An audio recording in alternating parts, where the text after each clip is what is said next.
जय राधा माधव जय कुंज बिहारी। जय राधा माधव जय कुंज बिहारी। जय जय गोपी जन वल्लभ गिरिवरधारी। जय गोपी जन वल्लभ गिरिवरधारी। यशोदानंदन व्रज जन रंजन। यशोदानंदन व्रज जन रंजन। यमुना तीरा वनचारी। यमुना तीरा वनचारी। जय राधा माधव जय कुंज बिहारी। हरे कृष्ण कृष्ण कृष्ण हरे हरे। हरे राम राम राम हरे हरे। हरे कृष्ण कृष्ण कृष्ण हरे हरे। हरे राम राम राम हरे हरे। जय राधा श्याम सुंदर राधा श्याम सुंदर राधे। जय कृष्ण बलराम कृष्ण बलराम जय कृष्ण बलराम। जय गौरानिताई जय गौरानिताई। जय जय प्रभुपाद जय श्रील प्रभुपाद। हरिनाम संकीर्तन की जय। श्रीमद् भगवद गीता की जय। श्रील प्रभुपाद की जय।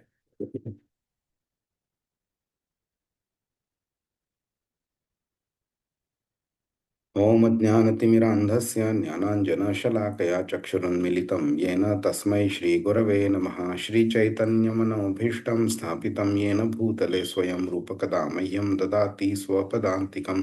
वन्देऽहं श्रीगुरो श्रीयुतपदकमलं श्रीगुरुन् वैष्णवांश श्रीरूपं साग्रजातं सहगणरघुनाथान्वितां तं सजीवं साद्वैतं सावधूतं परिजनसहितं कृष्णचैतन्यदेवं श्रीराधाकृष्णपादान् सहगणललिता श्रीविशाखान्वितांश्च।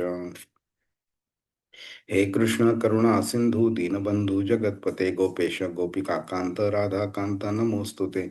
तप्त कांचन गौरांगी राधे वृंदावनेश्वरी वृषभानुसुते देवी प्रणमामि हरिप्रिये। वाञ्छाकल्पतरुभ्यश्च कृपा सिंधुभ्य एव च पतितानां पावनेभ्यो वैष्णवेभ्यो नमो नमः। नमो विष्णुपादाय कृष्णकृष्णाय भूतले श्रीमते भक्तिवेदांत स्वामिनिति नामिने। नमस्ते सारस्वते देवे गौरवाणी प्रचारिणे निर्विशेष शून्यवादी पाश्चात्य देशतारिणे। जय श्री कृष्ण चैतन्य प्रभु नित्यानंद श्री अद्वैत गदाधर श्रीवासादि गौर भक्त वृंद।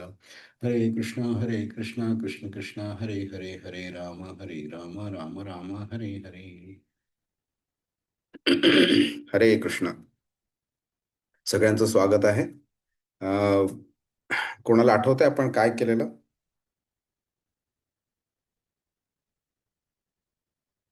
कोण सांगेल? हरे कृष्णा प्रभूजी. हरे कृष्ण. आपण मागच्या वेळेस अध्याय 8वा आणि 10वा श्लोक केलेला होता. त्याच्यामध्ये भगवानांनी आपल्याला की कसं मृत्यू येण्याच्या अगोदर किंवा मृत्यूच्या समयी आपण काय करायला पाहिजे जेणेकरून भगवत प्राप्ती आपल्याला होऊ शकेल. हा एक मेन महत्वाचा मेसेज मला वाटला. याच्यामध्ये बेसिकली हा श्लोक प्रिडॉमिनंटली अष्टांग योगी करताय, ज्याच्यामध्ये योग मिश्र भक्ती असते, पण how he can go to शुद्ध भक्ती बेसिकली या जर्नी करता सांगितलेलं आहे, ज्याच्यामध्ये 2 भुवयांमध्ये प्राणवायू स्थिर करून आपलं मन हे स्थिर ठेवून आपण हरिनाम कीर्तन किंवा हरिनाम जप करून भगवत प्राप्ती या स्टेजला जाऊ शकतो. कारण हम्म. योग मिश्र भक्ती ही प्रायमरीली मोक्ष मिळवण्याकरता असते बेसिकली. तर मोक्ष म्हणजे जेव्हा आपण भगवद्गीता शिकत नव्हतो तेव्हा कदाचित मोक्ष हा आपल्याला योग्य पाथ वाटला असता, पण आता भगवद्गीता शिकत असताना मोक्ष हा आपण एक थोडा सेल्फिश पाथ असू शकतो हे कळालेलं आहे, म्हणजे ऍटलिस्ट मला तरी. तर एवढं मी सांगेल प्रभूजी या श्लोकाबद्दल. थोडस करेक्शन हवंय त्याच्यामध्ये, मी सांगतो त्याबद्दल. पण अजून कोणाला काय पॉइंट ऍड करायचं? तर आपल्याला काही गोष्टी समजणं खरं खूप आवश्यक आहे. तर आपण सुरुवात करूया. ह्या अध्यायाच्या सुरुवातीला अर्जुनाने काय प्रश्न विचारलेला कोणाला आठवतंय? महत्वाचा प्रश्न. त्यांनी किती प्रश्न विचारलेले अर्जुनाने, आठवतंय कोणाला? हा 5 प्रश्न विचारलेले होते. 8 प्रश्न विचारलेले त्यांनी. हम्म? त्यापैकी 7 प्रश्न असे होते जे भगवानांनी 2 श्लोकांमध्ये समरीमध्ये उत्तर दिलं. हा 8वा प्रश्न जो होता तो अर्जुनाचा काय होता? कोणाला आठवतंय? हा प्रभूजी, प्रश्न असा होता की मरते समय समजा भगवानांचं स्मरण झालं नाही तर असं अशा योग्यांचं काय होतं? हम्म. म्हणजे मरते समयच होता, म्हणजे त्यावेळेस समजा स्मरण झालं नाही भगवंतांचं, तर त्याची गती काय असते? हा त्या प्रश्न ना तसा नाही आहे एक्झॅक्टली. हा म्हणजे भक्तीमध्ये युक्त झालेले मृत्यूसमयी तुम्हाला कसे जाणू शकतात, असा प्रश्न आहे. मिनिंग त्यांनी कसं तुझी आठवण केली पाहिजे. तर म्हणजे तुमचा प्रश्न कसा आहे की जर का आठवण नाही झाली तर काय होतं, मिनिंग, राईट? तर अर्जुनाचा प्रश्न हम्म. जरा थोडा जास्ती व्यापक आहे.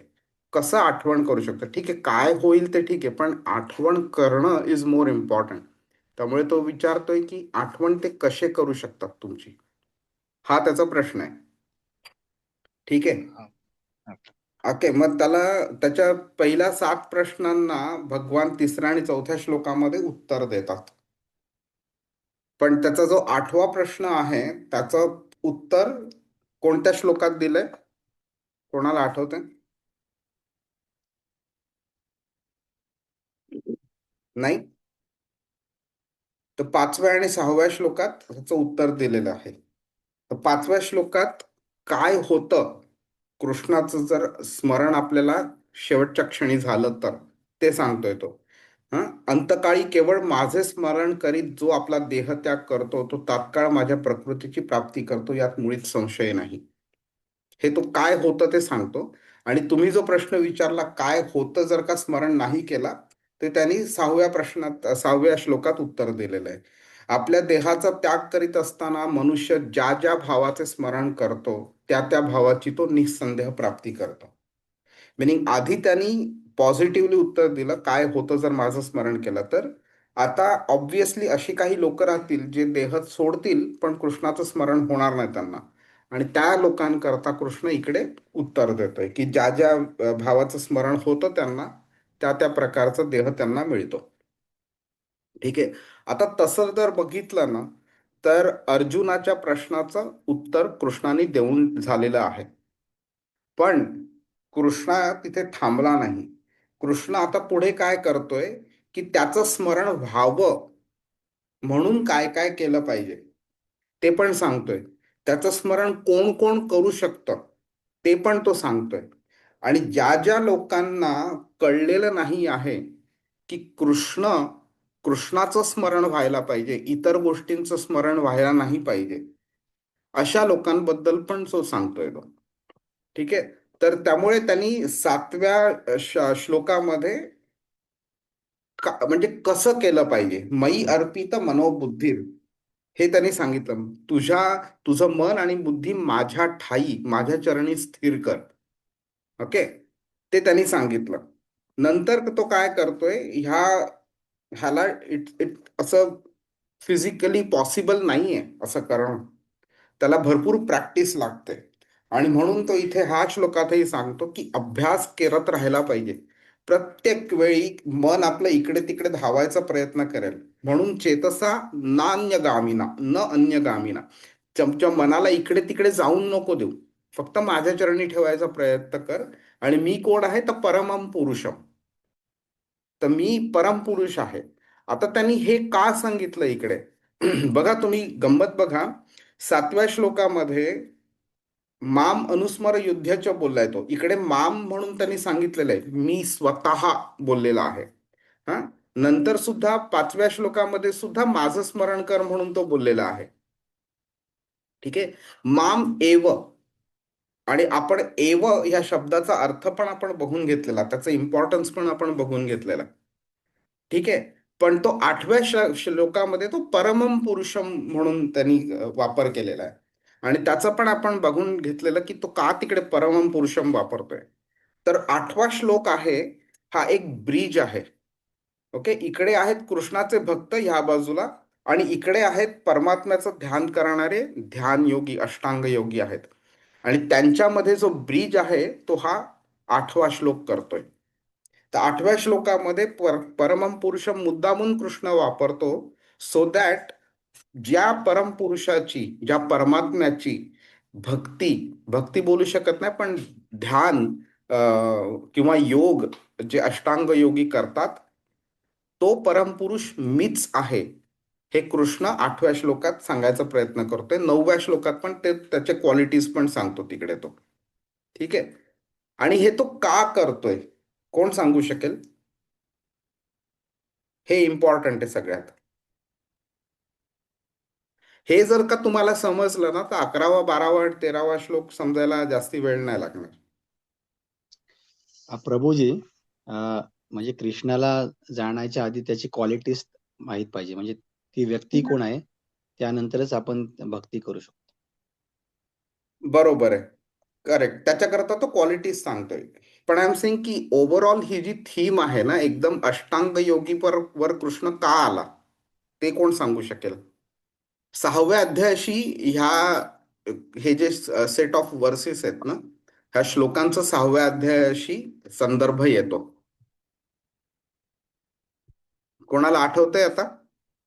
हो प्रभूजी, आपण मागच्या वेळेस, सॉरी अभिनय प्रभूजी, बोला. नाही नाही माताजी, बोला बोला, तुम्ही बोलत होतात, बोला.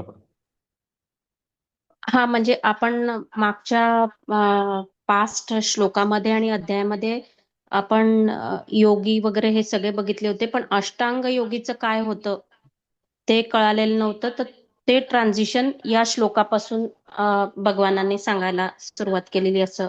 Exactly, exactly. करेक्ट. तर आपण आठवतंय 6व्या अध्यायाच्या 37, 38 आणि 39व्या श्लोकामध्ये अर्जुन कृष्णाला बोलतो की अशा योगीचं काय होतं जो तू हा मार्ग सांगितलेला आहे तो पूर्ण करू शकत नाही. मग असा योगी एका ढगाप्रमाणे असतो, जो ना तो इकडे राहतो, एका एका ग्रुपमध्ये राहतो, ना दुसऱ्या ग्रुपमध्ये जायचा प्रयत्न करतो, ना दुसऱ्या ग्रुपमध्ये जाऊ शकतो. तर काय होतं, म्हणजे अर्जुनाला काय विचार सांगायचं होतं की तू जो हा मार्ग सांगितलेला आहे तो इतका डिफिकल्ट आहे की सगळे लोक नाही करू शकणार. मग जे लोक पूर्ण ते करू शकत नाही त्याचं काय होतं? बरोबर. मग मग कृष्णाने काय सांगितलं? ती व्यक्ती ब्राह्मण कुळामध्ये किंवा एका भक्ताच्या घरी किंवा एका खूप श्रीमंत माणसाच्या घरी जन्म घेते वगैरे, आणि त्याचा प्रवास चालू करते, कंटिन्यू करते. बरोबर. पण कृष्णाने एका पर्टिक्युलर व्यक्तीच्या बद्दल किंवा टाईप ऑफ व्यक्तीबद्दल सांगितलं नव्हतं. ती व्यक्ती म्हणजे जी अष्टांग योगामध्ये ती पूर्णपणे सक्सेसफुल होते. त्या व्यक्तीचं पुढे काय होतं हे सांगितलं नव्हतं. आठवलंय तुम्हाला?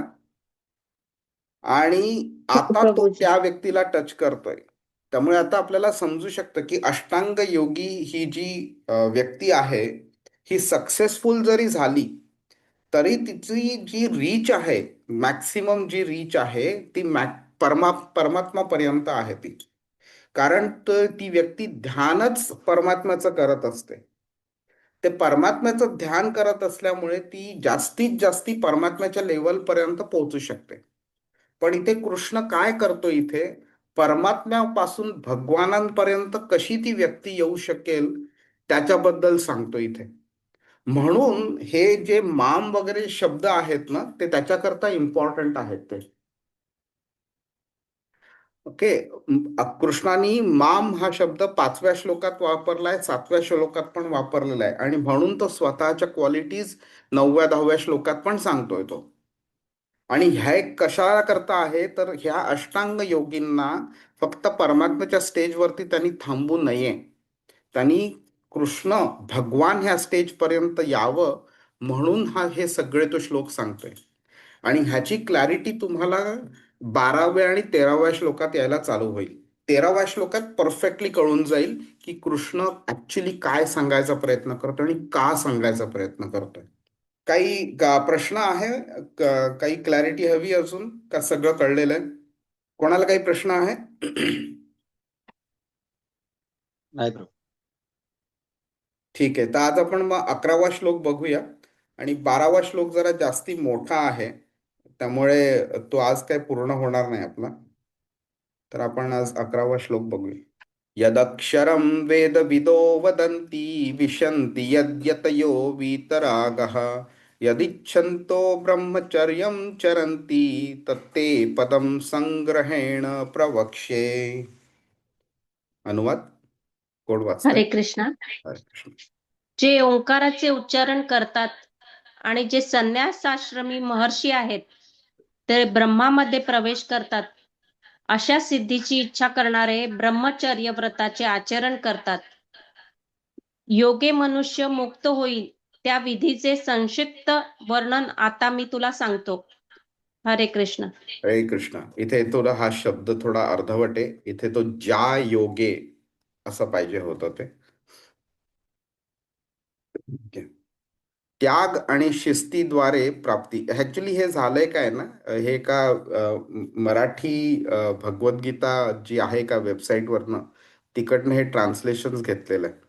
आणि ज्यावेळी मी हे घेतले त्यावेळी ती वेबसाईट पूर्णपणे फंक्शन करत नव्हती, म्हणजे त्याचं टेस्टिंग चालू होतं त्यावेळी मी घेतलेले. त्यामुळे थोडेसे असे करेक्शन्स थोडे बाकी होते, ते राहून गेलेत करायचे. पण प्रभुपादांची तुम्ही पुस्तक जे आहे भगवद्गीताचं ते तुम्ही बघितलं, त्याच्यामध्ये परफेक्टली लिहिलेलं आहे तिकडे. तर आता इथे कृष्ण काय सांगायचा प्रयत्न करतोय. ओके, आता पण छोटे छोटे हे 2-4 शब्द आहेत ते जरा बघून घेऊया. आता आधी कृष्णाने बघूया लास्टला काय सांगितलंय. तत्ते पदम संग्रहेण प्रवक्ष्ये. प्रवक्ष्ये म्हणजे मी तुला आता सांगतोय, तू ऐक, म्हणजे प्रवक्ष्ये. संग्रहेण कोणाला माहितीये संग्रहेण म्हणजे काय? आपण बोलतो ना मी संग्रह करतोय, तर त्या रिलेटेड हा शब्द येतो. तर संग्रहेण म्हणजे समरी, संक्षिप्त रूप असं. ओके, म्हणजे काय, तर आता कृष्ण बोलतोय की मी तुला एक काही गोष्ट सांगणार आहे, पण अगदी समरीमध्ये. ओके, तर तो काय सांगतोय आणि समरीमध्ये का सांगतोय, कारण ह्याच्याबद्दल त्यांनी ऑलरेडी डिटेलमध्ये सांगितलेलं आहे.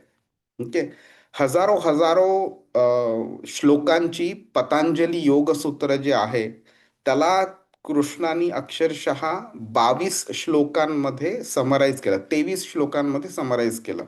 6व्या अध्यायाच्या 10व्या श्लोकापासून 32व्या श्लोकापर्यंत 23 श्लोकांमध्ये समराईज केलं त्यांनी.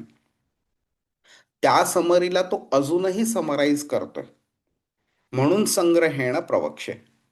ओके, आता तो कोणत्या लोकांबद्दल बोलतोय, तर यदक्षरम वेदविदो वदंती. अक्षरम हा शब्द काढलेला आहे. ओके, तर अक्षर या शब्दाचे 2 अर्थ येतात, आपण ते बघूया पुढे. पण अगदी समरीमध्ये सांगायचं, अक्षर म्हणजे जे क्षर नाही आहे ते, त्याला तो एक अर्थ झाला. म्हणजे काय, क्षर म्हणजे काय, जे खाली पडू शकतं. आपण बोलतो ना, समजा आता पंतप्रधान मोदी त्यांनी समजा असं एखादं कृत्य केलं की जे चांगलं नसेल, तर आपण काय बोलू त्याला की हे ह्या व्यक्तीला शोभत नाहीये, ती व्यक्ती प्रधानमंत्री आहे आणि त्यांनी हे असं करणं शोभत नाही त्यांना. ओके, म्हणजे काय आपण बोलू की ते त्यांच्या पदाच्या वरनं खाली उतरून त्यांनी कार्य केलेलं आहे.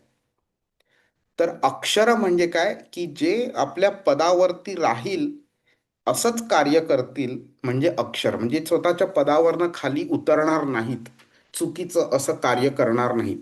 तो झाला पहिला अर्थ. दुसरा अर्थ म्हणजे अक्षर म्हणजे आपण लेटर बोलतो ना, हा, अ ब क ड वगैरे, तर त्याला पण आपण अक्षर म्हणतो आपण. तर इथे कृष्ण काय सांगतोय, जे अक्षर वेदविदो वदंती, वदंती म्हणजे बोलणं. ओके.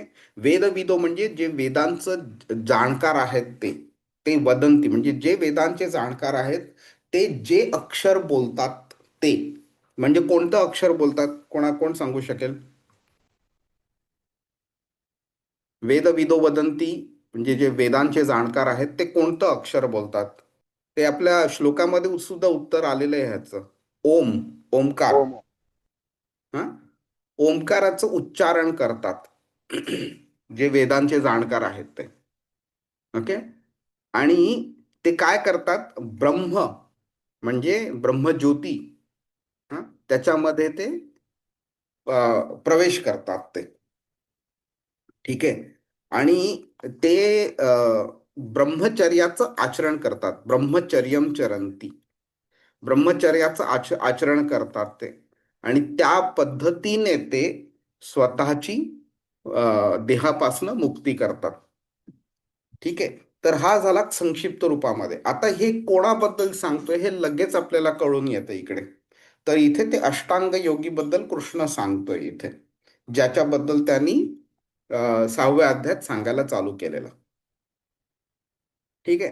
तर आता जर आपण बघू कृष्ण काय करतोय इथे, दोन गोष्टींबद्दल सांगतोय. पहिली गोष्ट म्हणजे त्याग. ओके. त्याग म्हणजे कसला त्याग, तर ह्या पण ज्या पण भौतिक गोष्टीमधनं आपण आनंद मिळवायचा प्रयत्न करतो, त्या आनंदाचा, त्या इंद्रिय तृप्तीचा त्याग करण्याबद्दल कृष्ण सांगतोय. आणि एक शिस्त असली पाहिजे आपल्याकडे. ओके.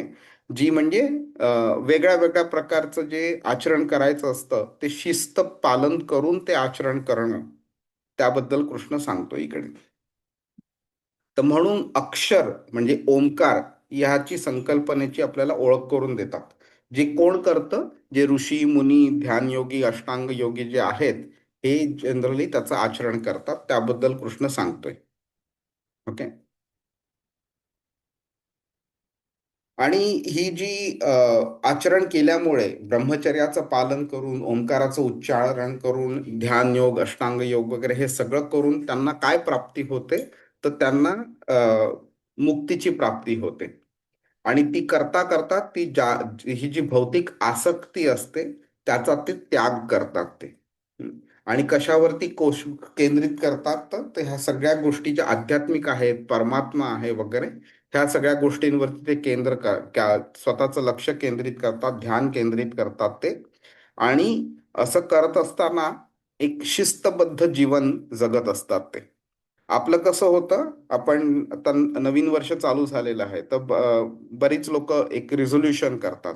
4 दिवस, 8 दिवस, महिना, 2 महिने करतात आणि नंतर मग बॅक टू नॉर्मल होतात. म्हणजे काय असतं की एखाद्या गोष्टीवरती, एखाद्या जीवनशैलीवरती चालू करायचा प्रयत्न करतात लोक, पण ते पुढे जाऊ शकत नाही कारण शिस्त नसते त्यांच्यामध्ये. तर तसं नाहीये ते, ती शिस्तबद्ध जीवनशैली असली पाहिजे ती. आणि कृष्ण म्हणून बोलतोय की हे सगळं केल्यानंतरच तुम्हाला मुक्तीची प्राप्ती होऊ शकते. ठीक आहे. आणि ह्या अजून एका गोष्टीबद्दल, फंडामेंटल गोष्टींबद्दल इथे कृष्ण सांगायचा प्रयत्न करतो की एक तुम्हाला ना एक समर्पण करावं लागतं. म्हणजे असं बोलून नुसतं चालणार नाही की बाबा मला हे अमुक एक गोष्ट करायला आवडेल म्हणून. तर ती गोष्ट अचीव करण्याकरता तुम्हाला एक समर्पण पण करावं लागतं.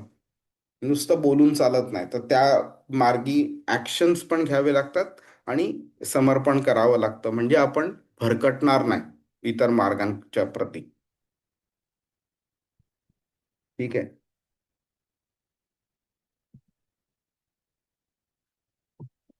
तर आता आपण जरा काही टेक्निकल गोष्टी आहेत त्या जरा बघून घेऊया. तर 8.3 मध्ये सुद्धा कृष्णाने ब्रह्म हा शब्द वापरलेला, आणि तिकडे सुद्धा अक्षर हा शब्द, यदक्षरम वेद, अक्षर हा शब्द वापरलेला त्यांनी. तर तिकडे अक्षरचा अर्थ ब्रह्म, ब्रह्मज्योती असा येत होता, पण इथे अक्षरचा अर्थ ओंकार म्हणून येतोय. तर ते कसं, तर आपण हे बघून घेऊया. तर आपण बोलल्याप्रमाणे अक्षर ह्या शब्दाचे अनेक अर्थ येऊ शकतात. तर तिकडे जे 8.3 मध्ये कृष्ण सांगत होता ते इंद्रिय तृप्तीच्या पलीकडे जावं, इंद्रियांच्या पलीकडे जावं, ह्या अनुषंगाने कृष्ण सांगत होता. त्यामुळे ते ब्रह्माचं स्वरूप दर्शवत होतं ते. हं?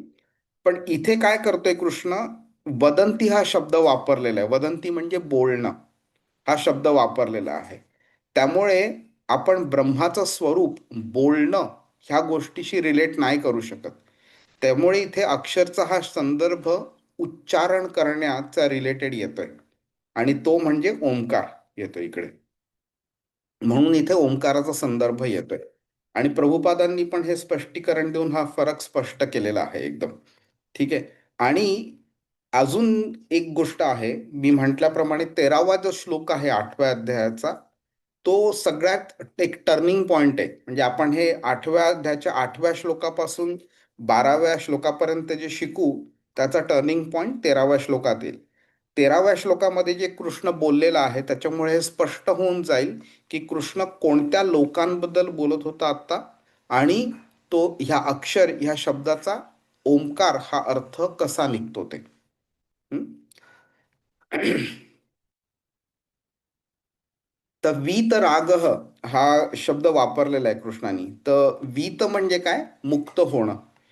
वीत राग भय क्रोधा असं एक शब्द कृष्णाने 4थ्या अध्यायात पण वापरलेला.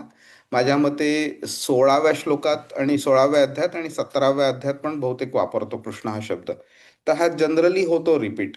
वीत म्हणजे मुक्ती मिळणं, राग म्हणजे आसक्ती. हं.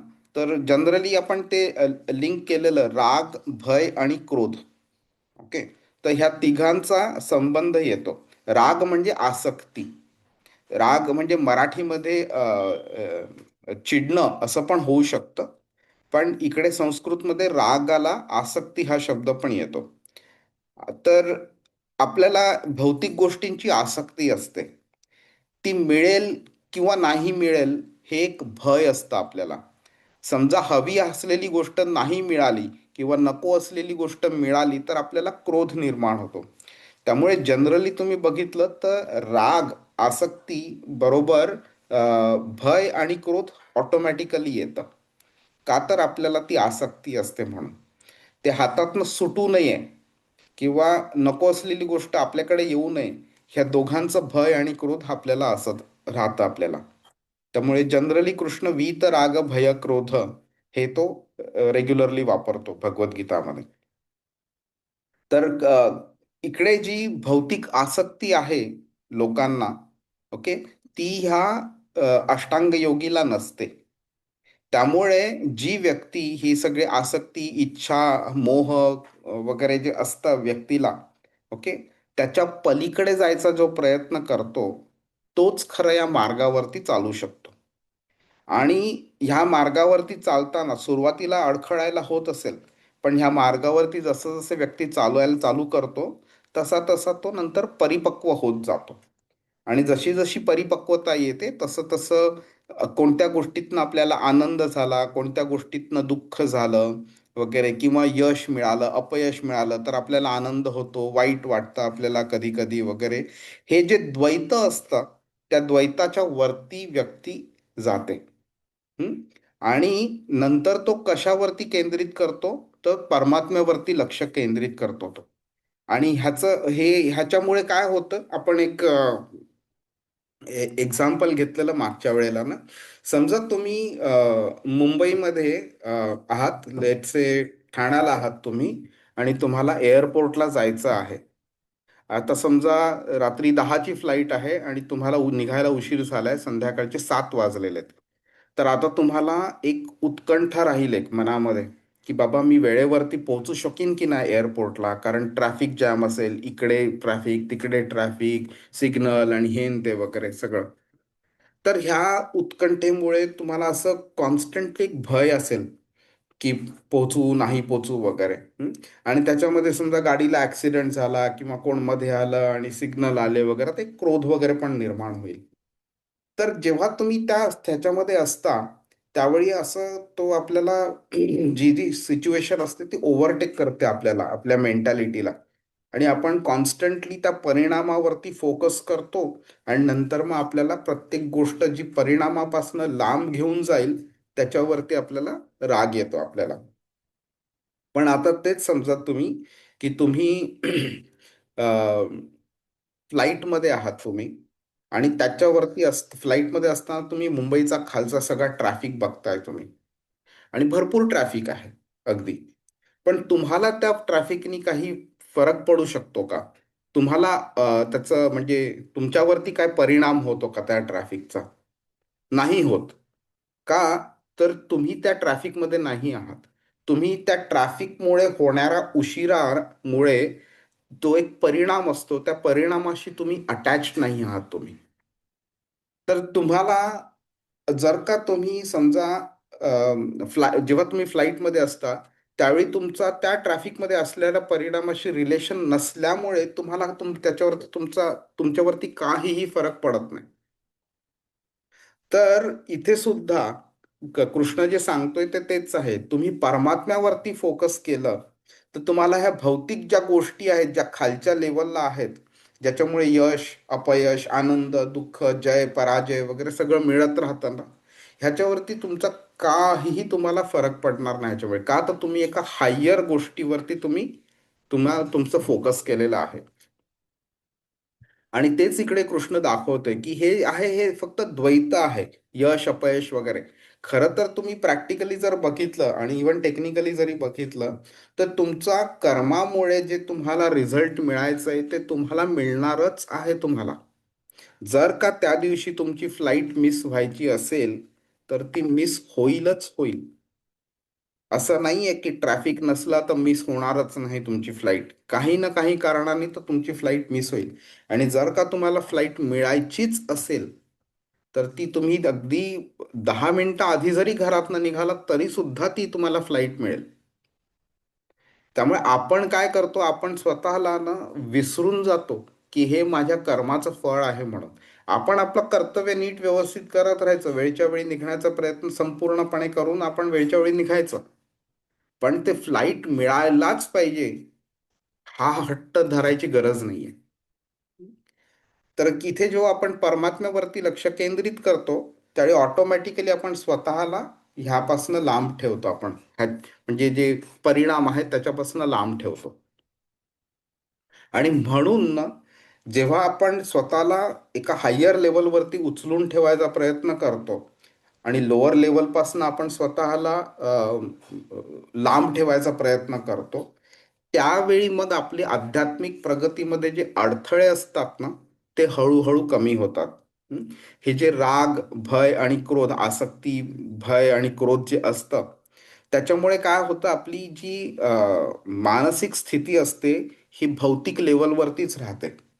आपल्याला वरती उचलून द्यायचा प्रयत्न नाही करत. आणि ह्याच्याकरता आपण एक छोटंसं उदाहरण घेतलेलं आपण एक, आठवतंय की नाही माहिती नाही.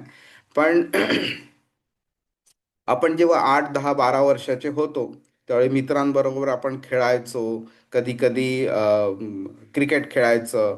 मला बॅटिंग नाही मिळाली म्हणून भांडणं व्हायची. किंवा आपण पत्त्यांचा बंगला बांधायचो. हां, कोणीतरी येऊन पत्त्यांचा तो बंगला तोडायचा, मग नंतर आपण परत भांडायचो त्याच्याशी वगैरे वगैरे. हां, कधी कधी त्या भांडणामध्ये कधी कधी जास्तीत जास्ती मारामारी वगैरे पण झाली असेल वगैरे, कसंही झालं असेल. हं?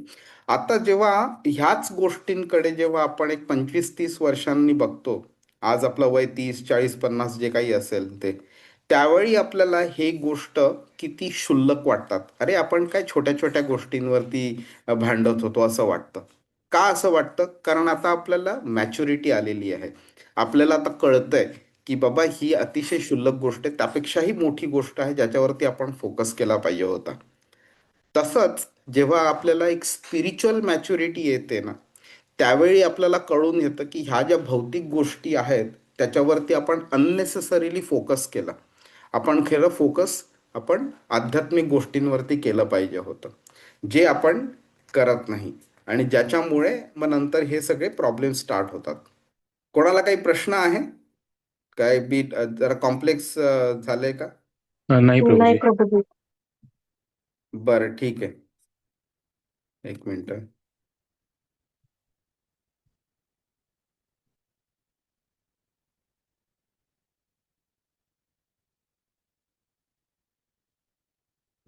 तर इथे कृष्ण म्हणून आपल्याला ते हायलाइट करतोय की जेव्हा तुम्ही परमात्म्यावरती फोकस कराल त्यावेळी तुम्हाला ह्या छोट्या छोट्या गोष्टींचा तुम्हाला तेवढा इम्पॅक्ट होणार नाही. तुमची स्पिरिच्युअल मॅच्युरिटी वाढेल आणि तुम्ही ह्या गोष्टींवरती तेवढं तुम्हाला म्हणजे तेवढा इम्पॅक्ट नाही होणार तुमचं. कारण तुम्ही भौतिक गोष्टींपासून तुम्ही लांब व्हायला चालू कराल तुम्ही. याच ही गोष्ट जेव्हा चालू होते ना त्यावेळी व्यक्ती मग स्वतःला शरीर नाही, स्वतः आत्मा आहोत आपण. आणि हे हे जग जे आहे हे एक टेम्पररी जागा आहे आपल्याकरता. त्याच्याशी आपण तेवढं जास्ती म्हणजे अटॅच राहण्याची काही गरज नाही आहे. उदाहरण पण आपण एक घेऊ शकतो की जेव्हा आपण एखाद्या शहरामध्ये फिरायला जातो ॲज अ टुरिस्ट म्हणून, त्यावेळी आपण एखाद्या हॉटेलमध्ये वगैरे राहतो. तर त्या हॉटेलला आपण स्वतःचं घर समजून बसत नाही ना. आता आपल्या घरामध्ये आपण कसं डागडुजी करतो, रिनोव्हेशन्स वगैरे करतो वगैरे, नंतर सगळी गोष्टींची सगळी अरेंजमेंट करतो, पेंटिंग करतो वगैरे. तसं त्या हॉटेलमध्ये आपण करत नाही. आपण त्या हॉटेलला आपल्याला माहिती असतं आपण इकडे फक्त 3 रात्र राहणार आहोत, झालं आपलं, नंतर आपण निघून जाणार इकडनं. मग त्यानंतर हॉटेलचं समजा पुढे असून काय त्यांनी पूर्ण हॉटेल पाडलं आणि नवीन बांधलं तरी सुद्धा तुम्हाला त्याचं काही म्हणजे फरक नाही पडणार आहे कारण त्याच्याशी रिलेटेड नाही आहात. तसंच हे शरीर सुद्धा आहे आज आपलं. आपण ह्याच्याकरता ह्या शरीरामध्ये फक्त काही वर्षांकरता एका जन्माकरता फक्त आलेलो आहोत. त्यामुळे त्या शरीराची जोपासणी जी आहे ती तेवढीच करायची आहे आपल्याला, ज्याच्यामुळे आपण ह्या शरीरामध्ये येण्याचा जो उद्दिष्ट आहे तो प्राप्त होईल. अदरवाईज त्यापेक्षा जास्ती या शरीरासाठी जास्ती काही करायची गरज नाहीये. शरीर आणि आत्मा एकत्र राहील एवढी शरीराची जोपासना करायची. जास्ती करत बसलो तर मग आपण शरीर आहोत असं समजून चालू आणि त्यानंतर आपण भौतिक गोष्टींमध्ये अडकून राहू आपण. आणि हे सगळं करण्याकरता ना म्हणजे आध्यात्मिक मार्गावरती चालायचं, का चालायचं, कसं चालायचं वगैरे हे सगळं करण्याकरता एका गुरुची शरणागती घेणं हे मॅन्डेटरी बनतं, अनिवार्य आहे. ह्याच्याशिवाय पुढचा पाऊल टाकणं सुद्धा शक्य नाही आपल्याला. आणि हे जे कृष्ण आता इकडे सांगतोय ते डिफिकल्ट आहे करणं, पण ते इम्पॉसिबल नाही आहे. आणि त्याच्याकरता म्हणून कृष्ण आपल्याला एक असा सुलभ असा मार्ग पण सांगतो जो आपण 14व्या श्लोकात बघू याच अध्यायाच्या. ओके. तर यतय म्हणजे जे प्रयत्न करतात. ओके. आणि जे ही अवस्था जी अक्षरम जी आहे ती प्राप्त करण्यासाठी प्राप्त होतात. आणि हे जे साधक आहेत, हे जे अष्टांग योगी बद्दल सांगितलेलं आहे, मग नंतर मग ती लोक मुक्तीसाठी एक योग्य उमेदवार म्हणून बनतात ते. हे कृष्णाने इथे आपल्याला हायलाइट केलेलं इकडे. हरे कृष्ण. अष्टांग योग आणि कोणत्याही आध्यात्मिक जीवनाच्या कोणत्याही गोष्टीमध्ये ब्रह्मचर्य का आवश्यक आहे हे पण बघणं इम्पॉर्टंट आहे. ओके. तर ह्या कोणत्याही गोष्टीमध्ये ओमकारचे जे आपण उच्चारण करतो हे आपल्याला ब्रह्मज्योतीपर्यंत घेऊन जाण्यामध्ये आपल्याला मदत करतो आपल्याला. हं? आणि एका आधीच्या काळी गुरुकुलमध्ये मुलं जायची, गुरुबरोबर राहायची, गुरुकडनं ज्ञान प्राप्त करायची, गुरुची सेवा करायची आणि आध्यात्मिक मार्गावरती चालायचा प्रयत्न करायचे ते. हं? आणि हे करताना ब्रह्मचर्याचा सराव करणं आवश्यक बनतं. आणि ब्रह्मचर्य हे मॅन्डेटरी होतं आणि त्याच्याशिवाय आध्यात्मिक जीवनात प्रगती करणं खूप कठीण आहे तिकडे. ओके. तर कृष्णानी 6व्या अध्यायामध्ये सुद्धा अष्टांग योगाचं जे वर्णन केलंय त्या वर्णनांमध्ये सुद्धा कृष्णानी काय सांगितलंय की तुम्ही एक एकांत शोधा आणि त्या एकांतामधनं म्हणजे तुम्ही नंतर काय म्हणतात की तुमचं आशा आकांक्षा ज्या आहेत त्या हळूहळू कमी करा तुमच्या. नंतर 13व्या श्लोकामध्ये स्पेसिफिकली त्यांनी ब्रह्मचर्यावरती फोकस करून सांगितलं तिकडे. का तर अष्टांग योगाचं जी पूर्ण पद्धत आहे त्याच्यामध्ये ब्रह्मचर्य एक आवश्यक असा एक घटक बनतो. हं? आणि तेच कृष्णाने 17व्या अध्यायामध्ये सुद्धा अ, अ, हेच सांगितलेलं आहे. तर तुमच्या दृष्टीने तुम्हाला काय वाटतं की ब्रह्मचर्य इतकं कृष्ण का फोकस करतोय? तुम्हाला काय वाटतं? कोणी सांगेल? एक तरी हरे पॉइंट कृष्णा सांगेल. प्रभूजी. हा. म्हणजे ऍटलिस्ट योगी व्यक्तींकरता सांगितलेलं आहे असं मला वाटतं, कारण की संसार सांसारिक याच्यामध्ये जे आहेत त्यांच्याकरता ब्रह्मचर्य हे कितपत शक्य आहे ते जरा क्वेश्चनच आहे प्रभूजी. हम्म, हम्म. तर ब्रह्मचर्याचे ना वेगळे वेगळे लेवल्स आहेत. तर मी अगदी जास्त त्या डिटेलमध्ये जात नाही कारण तो खूप मोठा सब्जेक्ट आहे तो. पण ह्याचंच उत्तर ना पुढच्या स्लाइडमध्ये येतंय, मी सांगतो त्यावेळेला. पण ब्रह्मचर्य काय असतं की एक कामुकता असते व्यक्तीमध्ये. तो उपभोग घेण्याची जी एक लालसा असते व्यक्तीमध्ये, ती लालसा अवॉइड करण्याचं काम ब्रह्मचर्य त्याच्यामध्ये मदत करते ती. ओके.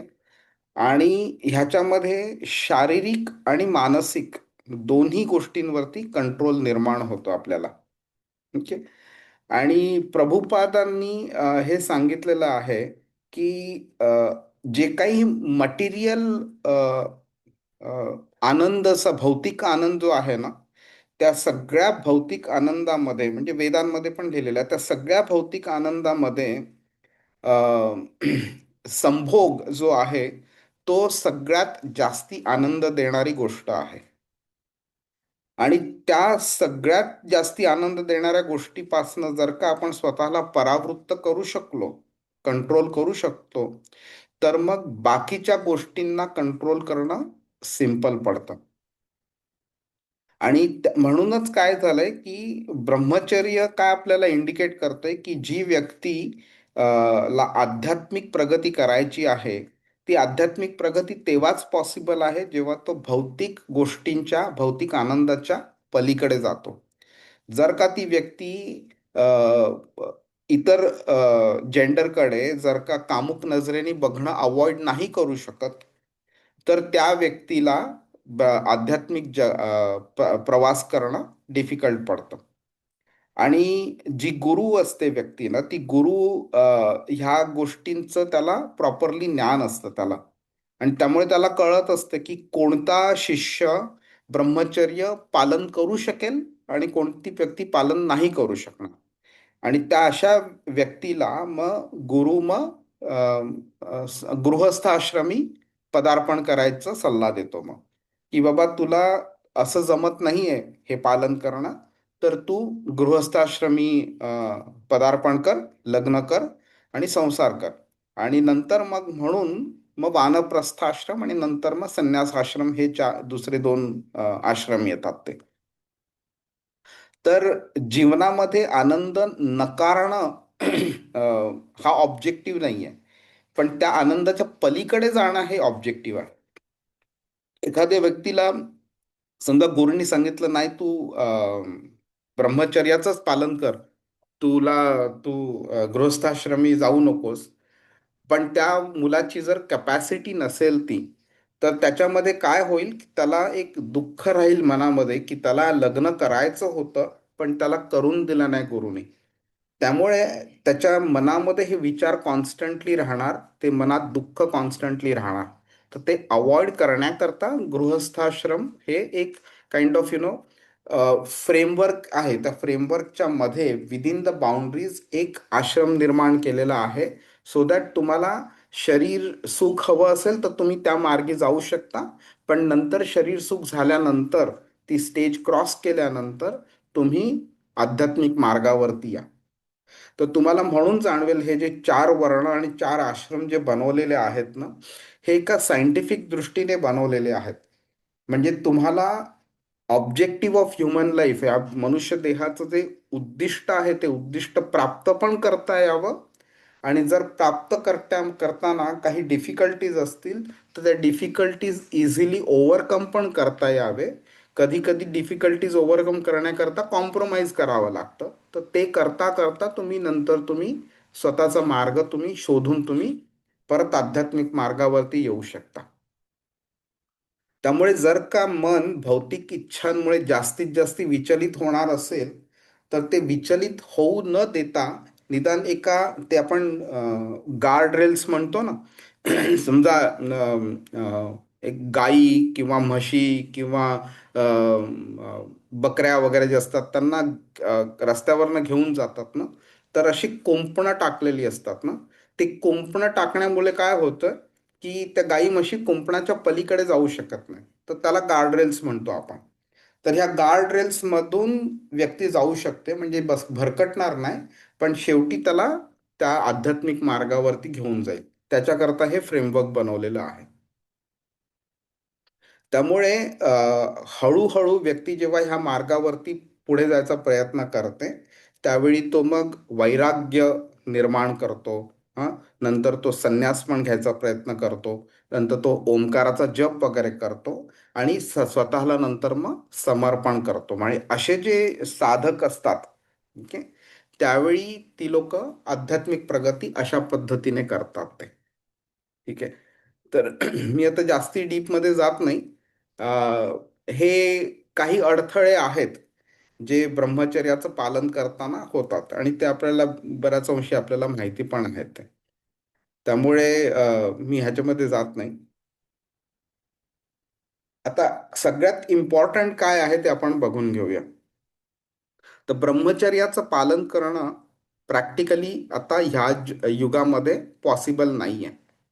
म्हणूनच जेव्हा कृष्ण स्वतः चैतन्य महाप्रभूंचं रूप घेऊन इथे आलेले, त्यावेळी त्यांनी आपल्याला हरे कृष्ण महामंत्र दिला आपल्याला. आणि त्यावेळी आपल्याला त्यांनी सांगितलं की हा जप करा म्हणून तुम्ही.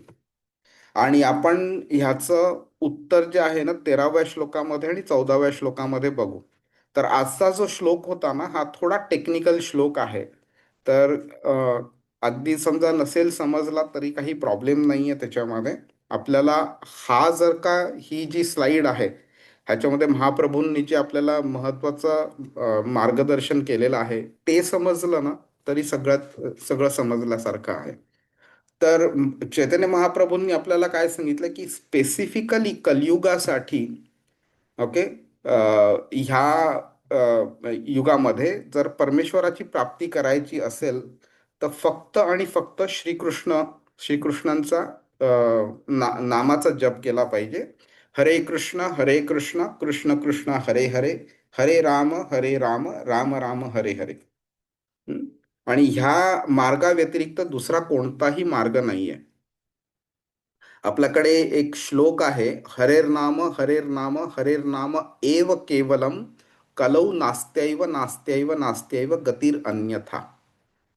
ओके, इथे ब्रह्मा म्हणतात, ओके, की ह्या नामाव्यतिरिक्त हरिनामाव्यतिरिक्त कलौ म्हणजे कलियुगामध्ये दुसरा कोणताही 3 वेळा ते रिपीट करतात, पर्याय नाही म्हणून. हं? त्यामुळे हे आपल्याला कळून शकतं की जेव्हा अर्जुन प्रश्न विचारतो कृष्णाला की मनावरती ताबा ठेवणं खूप कठीण आहे, तर अर्जुनासारख्या व्यक्तीला ते जर कठीण आहे तर आपल्यासारख्या व्यक्तीची काय काय काय बोलायची गरज आहे. तर जेव्हा मनावरती ताबा ठेवणंच डिफिकल्ट आहे, तर भौतिक आसक्ती आपण कशी अवॉइड करू शकतो. आणि भौतिक आसक्ती अवॉइड नाही करू शकत तर इंद्रिय तृप्ती अवॉइड नाही करू शकत. इंद्रिय तृप्ती अवॉइड नाही करू शकलो तर आपण ब्रह्मचर्य वगैरे ह्याचं पालन करणं आपल्यासारख्यांकरता ते शक्य नाही आहे. आणि म्हणूनच हे जाणत असल्यामुळेच चैतन्य महाप्रभूंनी आपल्याला हरे कृष्ण महामंत्रचा जप करायला सांगितलेलं आहे. आणि त्याचा फायदा काय आहे ते आपण 13व्या श्लोकात आणि 14व्या श्लोकात आपण बघून घेऊया. हरे कृष्ण. कोणाला काही प्रश्न आहे? नाही? बर, ठीक आहे. मग आपण भेटूया पुढच्या आठवड्यामध्ये. हरे Krishna. Hare Krishna, Krishna Krishna,